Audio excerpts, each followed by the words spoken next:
لیکن کئی بھائی، خاوند، بیٹے، باپوں کی آنکھوں پر عقیدت کے اندھے پردے پڑے ہوئے تھے، وہ ٹس سے مس نہ ہوئے۔ یہ وجوہات کیا تھی کہ وہ مرد حضرات ٹس سے مس کیوں نہ ہوئے؟ ان پہ یہ بارے گراں بات کیوں نہ گزری؟ عمومی حالات میں تو ان معاملات پہ وہ قتل کر دیتے ہیں نا، غیرت کے معاملے میں۔ تو یہاں کیا ہوا تھا؟ یہاں یہ ہوا کہ میں نے عمومی طور پر یہ دیکھا، اس کی وجہ دریافت کی کہ کسی بھی ملک کے تعلیمی ادارے نصاب، قوم کا نظریہ اور عقیدہ بنانے اور ذہن سازی میں ایک اہم کردار ادا کرتے ہیں۔ چونکہ ہمارے ہاں تعلیمی ادارے جو ہیں نا، وہ طبقاتی بنیادوں پر استوار ہیں۔ سرکاری سطح پر جو نصاب مرتب کیا گیا ہے اس کو پڑھنے والوں کا تعلق متوسط گھرانوں سے ہے، اس لیے یہ نصاب جانتے بوجھتے اس انداز سے مرتب کیا گیا ہے کہ 12 سالہ خالی الذہن بچے پر جو اثرات اس کے پڑھنے کے بعد مرتب ہو سکتے ہیں، میں اس کو بیان کر دیتا ہوں۔ اچھا، اس نصاب میں کیا ہے درج ہے کہ بزرگوں کے مزار اور مقبرے تعمیر کرنا، ان پر عروس اور میلے منعقد کروانا، زیارت کرنا نیکی اور ثواب کا کام ہے۔ بزرگوں کے عروس پر ڈھول بجانا، رنگ برنگے کپڑے کے جھنڈے اٹھا کر چلنا بزرگوں کے عزت و احترام کا باعث ہے۔ بزرگوں کے مزار پر پھول چڑھانا، فاتحہ پڑھنا، چراغاں کرنا، کھانا تقسیم کرنا، عبادت کرنا اور بیٹھ کر وہاں عبادت کرنا نیکی اور ثواب کا کام ہے۔ مزاروں اور مقبروں پر جا کر دعا کی قبولیت یقینی ہے، شدنی ہے۔ فوت شدہ بزرگوں کے مزار سے فیض حاصل ہوتا ہے اور اس ارادے سے جانا کار ثواب ہے، تو وہ مشکل کشا ہے، اس لیے ہر ضرورت کو پوری کرتا ہے اور مصیبت میں اکیلا نہیں چھوڑتا۔ اور پھر اسی نصاب تعلیم کا یہ نتیجہ ہے کہ ملک کی کلیدی عہدوں پر جو لوگ فائز ہوتے ہیں وہ عقیدہ توحید کی اشاعت اور تبلیغ کا فریضہ سر انجام دینا تو درکنار، وہ ایسی شرک اور خرافات کو سائنسی بنیادوں پر نہیں پرکھتے، جہالت کی اشاعت اور اس کی ترویج کا باعث بنتے ہیں۔ پاکستان کے صدر field marshal general Ayub Khan ایک ننگے پیر بابا لال شاہ کے مرید تھے، جو مری کے جنگلات میں رہا کرتے تھے۔ اپنے معتقدین کو گالیاں بکتے تھے اور پتھر بھی مار لیا کرتے تھے، اور اس وقت ایوب خان کی آدھی سے زیادہ کابینہ اس کے مریدین میں تھی۔ ایک پاکستان کی سابقہ وزیر اعظم محترمہ بے نظیر بھٹو مرحومہ کے حوالے سے ایک دلچسپ واقعہ پیش میں آپ کو کرتا ہوں، جس کو آپ سن کر ہر ذی شعور شخص کی عقل ماتم کرنے کو کرے گی۔ 1988 کی انتخابات سے پہلے محترمہ ایک بڑے کارواں کے ساتھ ہائی کورٹ کے لاہور کے مین گیٹ پر پہنچی، تو اس جلوس میں ایک ننگا دھڑنگا انسان جس کا نام بعد میں عرفان احمد شاہ المعروف نانگا مست تھا، وہ نکل کر گاڑی محترمہ بے نظیر کی بھٹو کی گاڑی کے بالکل سامنے آ کر کھڑا ہو گیا، ننگا دھڑنگا۔ اس کو اریاں دیکھ کر وہاں پر لوگوں اور سیکورٹی پر مامور افراد کو سخت غصہ آیا اور انہوں نے کوشش کی کہ اسے دھکے مار کر راستے سے ہٹا دیا جائے۔ محترمہ نے گاڑی سے اتری اور سیکورٹی والوں کو ایسا کرنے سے منع کیا اور خود اس کے قریب چلی گئی اور اس کی آنکھوں میں دیکھتے ہوئے کہا کہ اسے گاڑی میں بٹھا لو۔ اس پر محترمہ اسے اپنی گاڑی میں بٹھا کر گلزار ہاؤس لے گئی اور اس ناگا مست سے کافی دیر تک راز و نیاز کی باتیں کرتی رہی۔ پارلیمنٹ میں حلف اٹھوانے کے بعد اسے دوبارہ بلوایا۔ جب الیکشن وہ جیت گئی تھی نا، تو وہاں جب پارلیمنٹ میں حلف اٹھوانے کے بعد جب وہ وزیر اعظم کا حلف اٹھا لیا تو اسے دوبارہ اسٹیٹ گیسٹ ہاؤس میں بلوایا اور اسے وزیر اعظم کی کرسی پر بیٹھنے کی درخواست کی، تو وہ اس کرسی پر بیٹھ گیا اور پھر جھولے لینا شروع ہو گیا۔ اس بار اسے کپڑے پہنائے گئے تھے، غالباً ہلکے نیلے رنگ کا آسمانی رنگ کا ایک جوڑا تھا جس کو پہنایا گیا تھا۔ اس وقت کابینہ کا ایک رکن عطا رضا ربانی بے نظیر بھٹو سے کہا، محترمہ یہ کیا ہو رہا ہے؟ تو بے نظیر نے ناراضگی کا اظہار کرتے ہوئے اسے سختی سے ٹوک دیا۔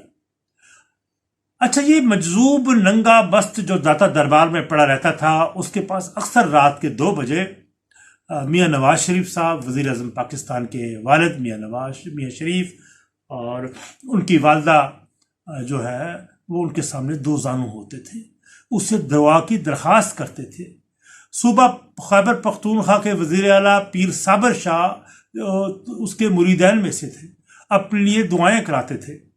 اس ننگا مست کے ارادت مندوں میں پاکستان فوج کے کئی حاضر سروس آفیسرز، جنرلز اور بریگیڈیئر بھی شامل تھے، جن میں ایک کرنل عبدالغفور ڈوگر بھی تھے جو فوج کے خفیہ حساس ادارے میں کام کر رہے تھے، وہ بھی مرید تھے۔ اس مجذوب کو اڈیالہ جیل میں پابند سلاسل یوسف رضا گیلانی کو ملانے کے لیے لے جایا گیا۔ اسی طرح میں سابق آئی جی تھے پنجاب حاجی حبیب الرحمان، وہ ہر ماہ چاند کی پہلی جمعرات کو محفل میلاد منعقد کرواتے، جس میں یہ مہمان خصوصی یہی ننگا مست عرفان احمد شاہ ننگا مست پیر ہوتا تھا۔ پورے پنجاب کے افیسر اس محفل میں حاضر ہوتے۔ دل کروں کہ پیٹوں جگر کو میں، تو یہ ہے ان پڑھے لکھے اور جاہل لوگوں سے تو میں کیا شکوہ کروں۔ یہاں آکسفورڈ اور کیمبرج اور ہارورڈ جیسے بڑے بڑے تعلیمی اداروں سے فارغ التحصیل لوگ اس جہالت اور توہم پرستی کا شکار ہیں۔ جسٹس الیاس صاحب تھے جو تصوف کے رنگ میں اس قدر رنگے ہوئے تھے کہ انہوں نے سید کبیر الدین المعروف دولے شاہ پر ایک مضمون لکھا، رقم دراز ہیں، وہ آپ مضمون ابھی بھی گوگلز پہ سرچ کریں تو آپ کو مل جائے گا۔ وہ لکھتے ہیں کہ آپ کا مزار اقدس شہر کے وسط میں ہے، اگر دنیا میں نہیں تو بر صغیر پاک و ہند میں یہ واحد ہستی ہے جن کے دربار پر عنوار پر انسان بطور نذرانہ پیش کیا جاتا ہے۔ وہ اس طرح کے جن کی ہاں اولاد نہ ہو وہ آپ کے دربار مبارک پر حاضر ہوتے ہیں اور اولاد کے لیے دعا کرتے ہوئے منت مانگتے ہیں۔ جو کہ پہلی اولاد ہوگی وہ ان کی نظر ہو جائے گی۔ جو اولین بچہ پیدا ہوتا ہے اسے عرف عام میں شاہ دولے کا چوہا کہا جاتا ہے، اور اس بچے کو بطور نذرانہ دربار اقدس میں چھوڑ دیا جاتا ہے، اور پھر اس کی نگہداشت دربار شریف کے خدام کرتے ہیں، اور بعد میں جو بچے پیدا ہوتے ہیں وہ عام بچوں کی طرح نارمل ہوتے ہیں۔ اگر متذکرہ بالا منت پوری نہ کرے تو اولین بچے کی طرح دوسرے بچے بھی شاہ دولے کے چوہے پیدا ہوتے ہیں۔ یہ انہوں نے ایک مضمون لکھا تھا نوائے وقت میں 2 مارچ 1991۔ پرانا شمارہ اٹھائے، یہ چیف جسٹس الیاس صاحب تھے۔ جسٹس عثمان علی شاہ صاحب جو وفاقی محتسب اعلیٰ بھی رہے نے میں ایک انٹرویو میں اپنے خاندان کے بارے میں بتایا کہ ان کا تعلق پیر گھرانے سے ہے۔ ان کے دادا فقیر منش انسان تھے۔ جب علاقے میں بارش نہ ہوتی تو لوگ انہیں دریا میں پھینک دیتے اور بارش شروع ہو جاتی۔ یہ اردو ڈائجسٹ سپٹمبر 1991 کا جو شمارہ ہے کہ اس میں میں نے خود پڑھا، یہ ان کا انٹرویو تھا۔ حضرت مجدد الافسانی کے عرس شریف میں شامل ہونے کے لیے وفد میں کئی پارلیمنٹرین ہوتے ہیں۔ ایک پارلیمنٹرین سید افتخار الحسن نے اپنی تقریر میں سرہند کو کعبے کا درجہ دیا۔ اس طرح خواجہ غریب نواز کے عرس پر جانے والے ایک وفد کی قیادت ہمیشہ پرانے دور کی یہ چیف جسٹس ہوا کرتے تھے لاہور ہائی کورٹ کے، تو غلام مجدد مرزا وہ اس وفد کی قیادت کیا کرتے تھے۔ وہ کہا کرتے تھے کہ خواجہ غریب نواز کی قبر پر حاضری کا ثواب حج کے برابر ہے۔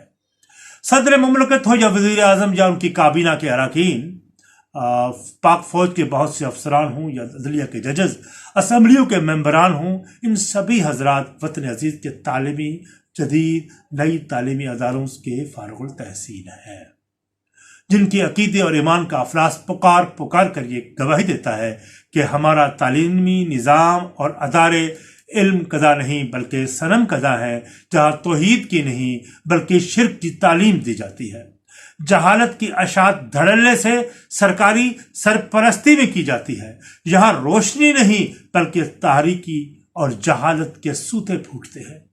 گلا تو گھونٹ دیا اہل مدرسہ نے تیرا، کہاں سے آئے گی صدا لا الہ الا اللہ۔ عمران خان چیئرمین تحریک انصاف، سابق وزیر اعظم پاکستان، جو پاکستان کے تعلیم یافتہ باشعور طبقے کی نمائندگی کے دعوے دار ہے کہ توہم پرستی کے قصے زبان زد عام ہیں۔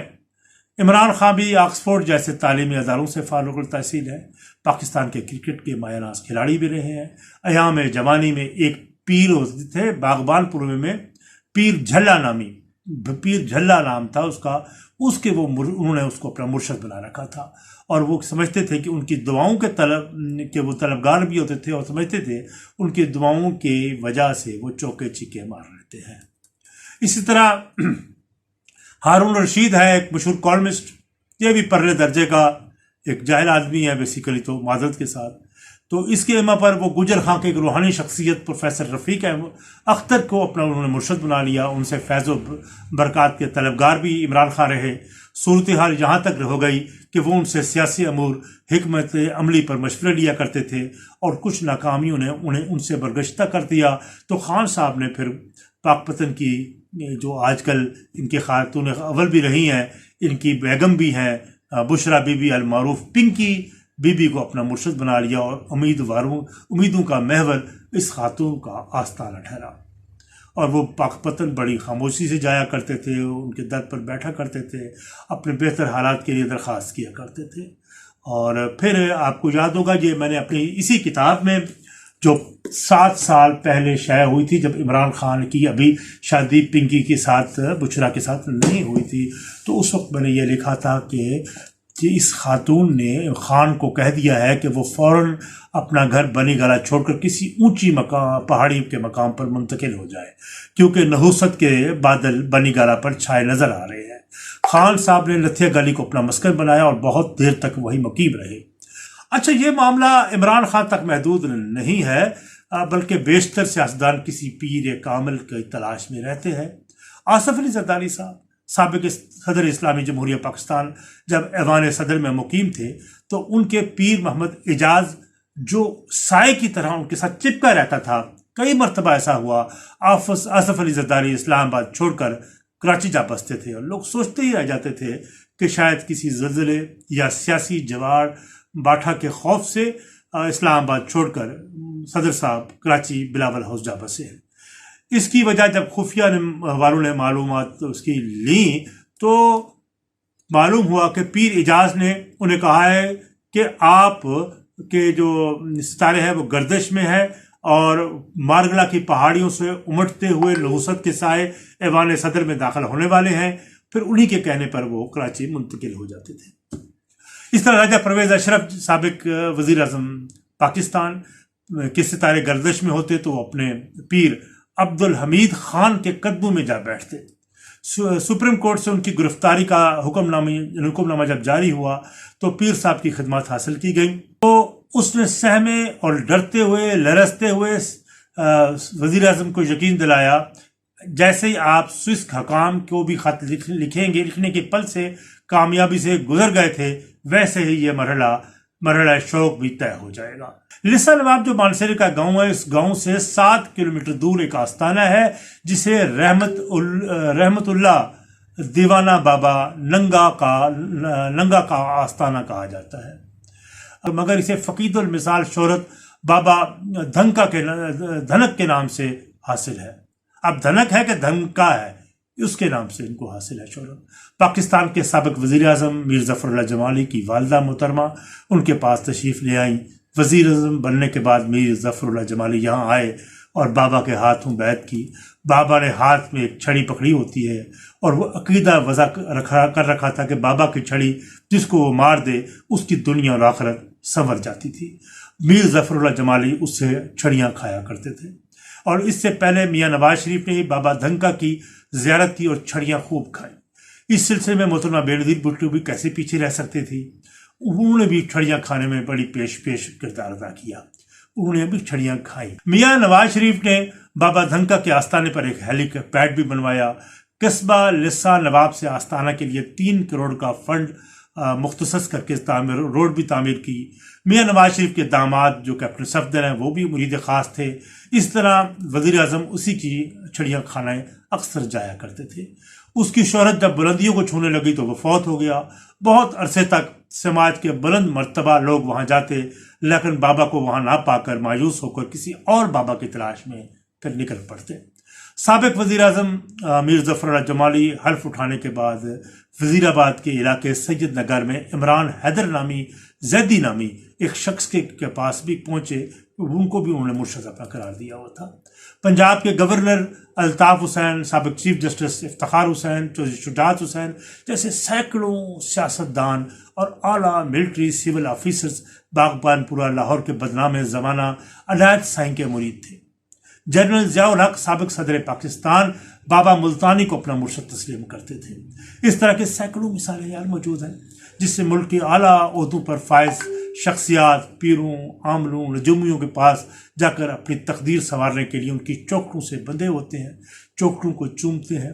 حالیہ رپورٹ کے مطابق زیادہ تر پوش آبادیوں سے تعلق رکھنے والی پڑھی لکھی خواتین جو ہے وہ اس جہالت کے میں ان سب کو پڑھو لکھوں کو مات دی گئی ہیں۔ اب دیکھیں کہ وہ عمران خان کو پیغمبر کا جب درجہ دیتی ہیں نا، ولی کا، پیغمبر کا درجہ دیتی ہیں، تو یہ اسی سلسلے میں یہ لوگوں کو ایک عقیدہ جو وابستہ کیا ہے، یہ فقط تصوف ہی کے راستے، وہ ضعیف الاعتقادی کا وہ پڑھی لکھی، بظاہر پڑھی لکھی جو خواتین ہیں جو کانوینٹ کی پڑھی بھی ہوئی ہیں، لیکن وہ اسی طرح عمران خان کو اپنا مرشد تسلیم کرنا شروع ہو گئی ہے۔ میرے ایک دوست ہوتے تھے راول پنڈی کے ایک بڑے اسپتال کے ایم ایس تھے۔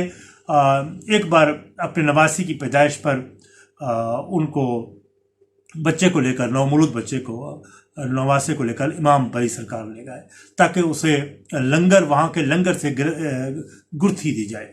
اس طرح پاک فوج کے ایک ریٹائرڈ جنرل کو خود درباروں میں نے پیشانی پر ماتھے رگڑتے ہوئے دیکھا، اور زندگی کے شب و روز میں ہم بہت سے ایسے لوگوں کو اس طرح کے معاملات میں پڑا دیکھتے ہیں، اور جن کو ہم باشعور کہتے ہیں، پڑھا لکھا کہتے ہیں، طبقہ کہلاتا ہے۔ ان طبقات کا ذکر اس لیے بھی ضروری ہے کہ توہم پرستی، قبر پرستی میں صرف ان ان پڑھ جاہل لوگ اور گنوار لوگ ہی مبتلا نہیں، زیادہ تر پڑھے لکھے لوگ بھی اس کا حصہ ہیں۔ دین خانقاہی اسلام کے نام پر ایک کھلی بغاوت ہے دوستو۔ یہ امر واقعہ ہے کہ دین اسلام کی جتنی رسوائی خانقاہوں، مزاروں، درباروں اور آستانوں پہ ہو رہی ہے، شاید غیر مسلموں کے مندروں، گرجوں، گردواروں پر بھی نہ ہوتی ہو۔ بزرگوں کے قبر پر غاں کرنا، پھول چڑھانا، غسل دینا، ان پہ مجاوری کرنا، نظر و نیاز چڑھانا، وہاں کو رکوع و سجود کر کے ہاتھ باندھے مؤدب ہو کر کھڑے رہنا، ان سے مرادیں مانگنا، ان کے نام پر سر کی جو ان پڑھ لوگوں کو دیکھا، کئی لوگ پڑھے لکھے لوگوں کو بھی دیکھا ہے، وہ اپنے بچے کی چوٹی رکھوا لیتے ہیں، جہاں سے خاک شفا جہاں سے ملے وہاں سے وہ لے لینا، طواف کرنا، قربانی کرنا، اور ننگے قدم مزار تک پیدل جانا، سارے افعال وہ ہیں جو ہر چھوٹے بڑے مزار کا روزمرہ کا معمول ہے۔ ایسی خانقاہیں موجود ہیں جہاں کنواری دوشیزائیں خدمت کے لیے پیش کی جاتی ہیں۔ ضلع لیہ میں ایک جمن شاہ نام کی ایک مزار پر مریدان اپنی پہلی اولاد میں لڑکی جو ہوتی ہے اس کو خانقاہ کی نظر کرتے ہیں، اور سینکڑوں لڑکیاں آج بھی جمن شاہ کے مزار پر موجود ہیں، خدمت پر معمول ہیں۔ اور بعض ایسی خانقاہیں بھی ہیں جہاں اولاد سے محروم خواتین شباشی کرتی ہیں، رات بسر کرتی ہیں۔ یہاں اولاد کے لیے آنے والی عورتیں اگر پیروں کی ہوس زنی سے بچ بھی جائے تو یہاں کے بدبودار ملنگوں کی ہوس کا نشانہ ضرور بن جاتی ہے۔ پیر فتح شاہ دربار ڈیرہ غازی خان ہو یا میں کس کا نام لوں، یہ خاص سے بدنام ہے جہاں عورتیں اپنی مراد پوری کرنے کے لیے کئی راتیں یہاں بسر کرتی ہیں۔ بیشتر خانقاہیں بھنگ، چرس، افیون، گانجا، ہیروئن جیسی منشیات کے اڈے یہاں بنے ہوئے ہیں۔ اب دیکھیں لاہور کا شاہ جمال میں ہر جمعرات کو بھنگ اور چرس کا دھندا بڑے عروج پر ہوتا ہے، اور اس باہر گھات لگائے پچھلے پولیس کی بھی باہر بیٹھی ہوتی ہے، جب وہ باہر لوگ نکلتے ہیں تو ان کو پکڑا بھی جاتا ہے، ان سے پیسے لیے جاتے ہیں۔ یہاں بغیر کسی خوف کے چرسی نشائی بیٹھ کر کھلے عام نشہ بھی کرتے ہیں۔ پاکستان میں بکھری ہوئی کئی خانقاہیں اور مزار فحاشی اور بدکاری اور ہوس پرستی کے اڈے بنے ہوئے ہیں۔ ان خانقاہوں کے گدی نشینوں اور مجاوروں کے حجروں میں جنم لینے والی داستانیں اور رقم ہونے والی خونچ کا داستانیں اگر آپ سنیں گے تو کلیجہ منہ کو آتا ہے۔ ہمیں یہ سمجھ لینا چاہیے کہ پیر اور پیران اور ان کی آستانیں حقیقت میں آستانیں، دکانیں ہیں جس پر ان لوگوں کا دھندا چل رہا ہے، اور جس میں ضعیف الاعتقاد لوگ اس پہ چڑھاوا دیتے ہیں، اپنی متا دیتے ہیں، اور اپنے آپ کو بیع کر کے اپنے آپ کو سپرد کر دیتے ہیں۔ خود سپردگی کا یہ عمل ارادتاً بلکہ غیر ارادی طور پر ہے، اور لوگ نفسیاتی حوالوں سے اس قدر الجھے ہوتے ہیں کہ لوگ اس کے سامنے چوں نہیں کرتے، سر بسجود ہو کر سمجھتے ہیں کہ ان کی اب مشکلیں آسان ہو گئی۔ دوستو، ضرورت اس امر کی ہے، اگر آپ مسلمان ہیں تو قرآن کو اسٹڈی کیجیے۔ قرآن مجید جو اللہ آپ سے ہم کلام ہے، اللہ آپ کو بالکل براہ راست آپ سے مخاطب ہے، آپ کو بہت کچھ وہاں سے مل جائے گا، بجائے کہ ارد گرد آپ دیکھنے کے قرآن مجید نے جو ہمیں رابطے، ہمیں جو دیا ہے، وسیلہ دیا ہے، اسی کے ذریعے ہم اللہ کا قرب حاصل کر سکتے ہیں۔ بہت شکریہ۔ بس۔